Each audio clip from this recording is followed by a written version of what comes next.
Hello, today is Wednesday, June 24th, 2026. Here is your daily signal. According to the Associated Press, expectations are growing that Prime Minister Keir Starmer will announce his resignation soon, following mounting pressure within the UK Labour Party after Andy Burnham's parliamentary win last week. Andy Burnham, a prominent Labour figure, secured a seat in Parliament on June 21, 2026, intensifying existing debates about the party's future direction and adding to leadership challenges for Starmer, who has led the Labour Party since April 2020.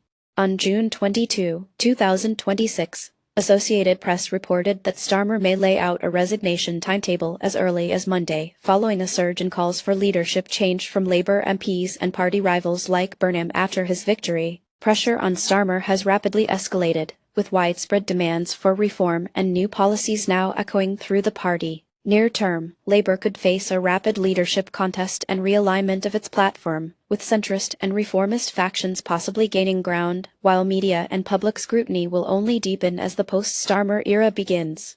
Over the medium term, the party's unity and electoral strategy could be put to the test by fresh internal disputes and shifting leadership. Fortune reports that authorities in Russian-occupied Crimea have halted civilian gas sales after a wave of Ukrainian strikes targeted local fuel supplies, sparking the region's worst energy crisis since its illegal annexation by Russia in 2014.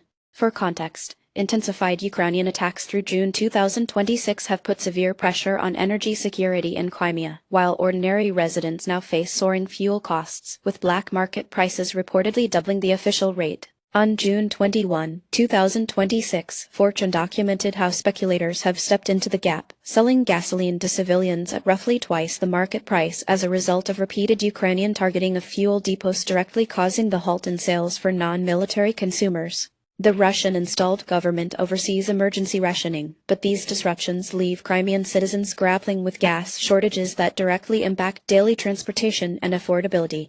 In the near term, daily life for locals may deteriorate further, while the rise in black market fuel could strengthen criminal networks and inflate costs for everyone.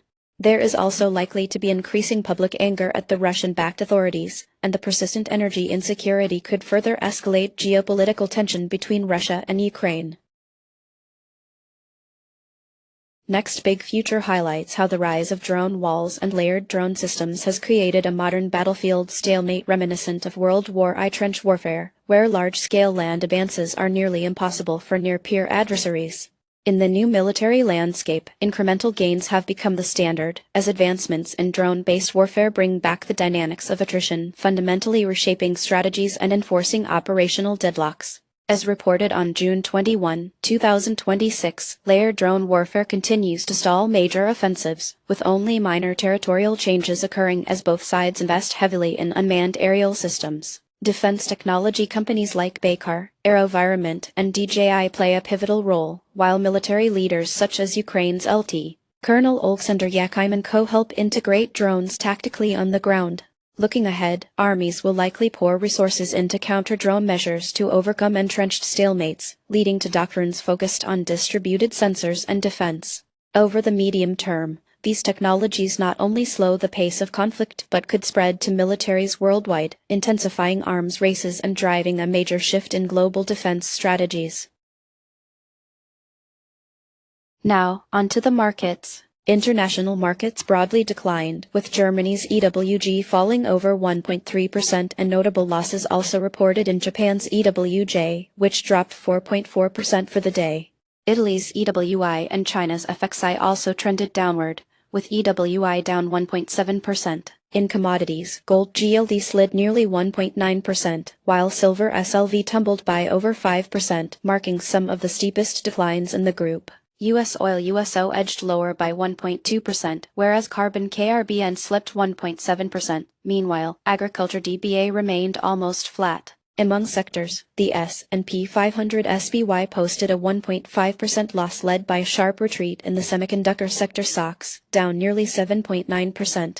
In contrast, healthcare Roman 45 saw mild gains of about 1.4%, while real estate XLRE and finance XLF advanced slightly. In individual movers, Atlantic International Atlan surged 216% to lead gainers, while DevStream Devs plunged 78%, topping the losers list. That's it for today. You can find more news and details on our website. Goodbye.